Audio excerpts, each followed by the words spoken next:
زوبیہ اور منصور نے فرمان کے ساتھ پلاننگ کر کے ورثا کو فرمان کے ساتھ ریسٹورنٹ میں بٹھایا اور اس کی پکس بنا کر وقار کو دکھا دی، جس پر وقار غصے میں آ گیا اور اس نے ورثا کو گھر سے نکال دیا، جس پر منصور اور زوبیہ بہت خوش ہوئے کہ فائنلی ورثا کا ٹاپک کلوز ہونے والا ہے۔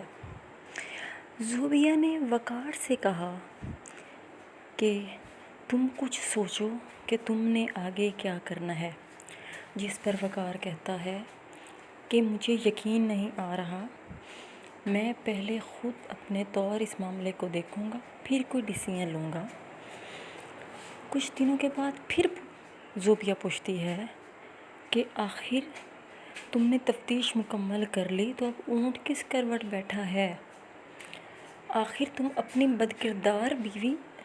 جیسے ہی اس کے منہ سے لفظ بد کردار نکلتا ہے، فوراً ہی وقار بول اٹھتا ہے کہ زوبیہ اپنی بکواس بند رکھو، وہ بد کردار نہیں ہے، میں اسے اچھی طرح سے جانتا ہوں۔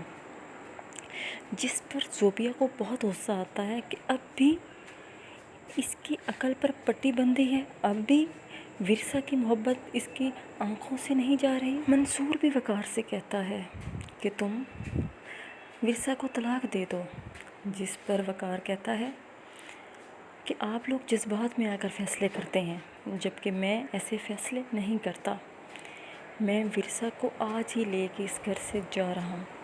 جس پر منصور اور ناہید دونوں حیران ہو جاتے ہیں کہ اب بھی وقار صرف ورثا کے بارے میں سوچ رہا ہے، لیکن ابھی ایمن خاموش ہے۔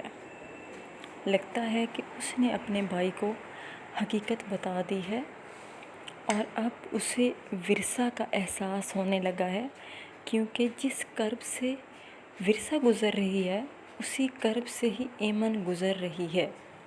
اب منصور پلاننگ کے لیے عادل کو پھر کال کرتا ہے اور اسے کہتا ہے کہ تم آ کر مجھ سے ملو، جس پر عادل کہتا ہے کہ کس سلسلے میں؟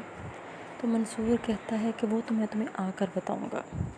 اب نیکسٹ آپ دیکھیں گے کہ منصور پیسوں کا لالچ دے کر عادل کو بھی خریدنے کی کوشش کرے گا۔ اب یہ عادل پہ ڈیپینڈ کرتا ہے کہ عادل کس طرف جاتا ہے، وہ ورثا کی سائیڈ لے گا یا پھر ورثا کے خلاف جائے گا۔ یہ جاننے کے لیے اگلی ایپیسوڈ تک کا انتظار کریں۔